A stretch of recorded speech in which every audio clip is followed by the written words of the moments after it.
Ever stood in an airport, train station, cruise terminal, or hotel lobby and thought, I may have made a terrible mistake?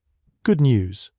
You've just entered the world of First Class Fool, the hilarious solo travel series for nervous explorers, accidental adventurers, and anyone who believes packing light is a lie invented by people with staff.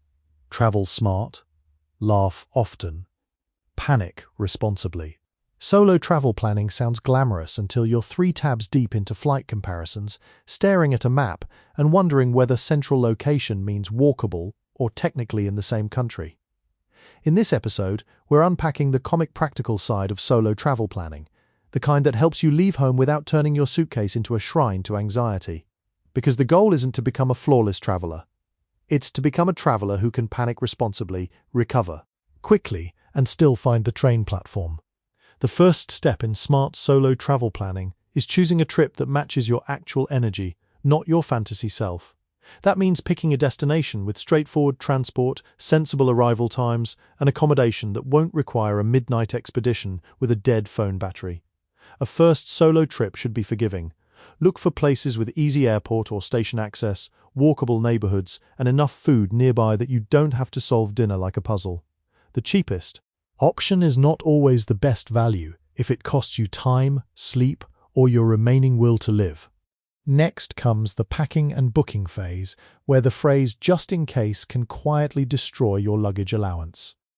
Good solo travel planning means packing for the trip you're actually taking: the right shoes, chargers, documents, medication, layers, and a bag you can manage on your own when stairs appear unexpectedly. It also means reading the small print on flights, trains, hotels, and cruises, so hidden fees don't ambush you later.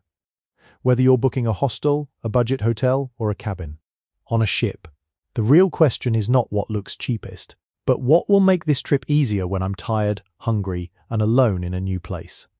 Transport is where solo travel planning either builds confidence or tests your commitment to the concept.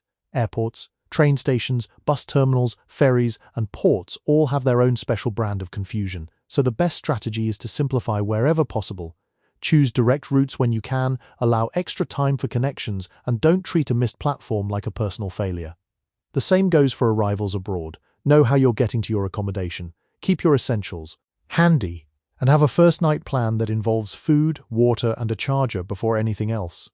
Confidence is usually just a series of small, sensible decisions pretending to be a personality trait. Finally, remember that solo travel planning should include the emotional side of the trip, not just the logistics. Book 1 or 2 things that give the day's shape, but leave room for wandering, resting, and changing your mind. Plan for meals alone, for getting a little lost, for asking for help, and for the quiet victory of handling it. That's the real win of solo travel. Not doing everything perfectly, but proving to yourself that competence often looks a lot like calm improvisation. If you can plan well enough to leave, you can usually plan well enough to enjoy the rest.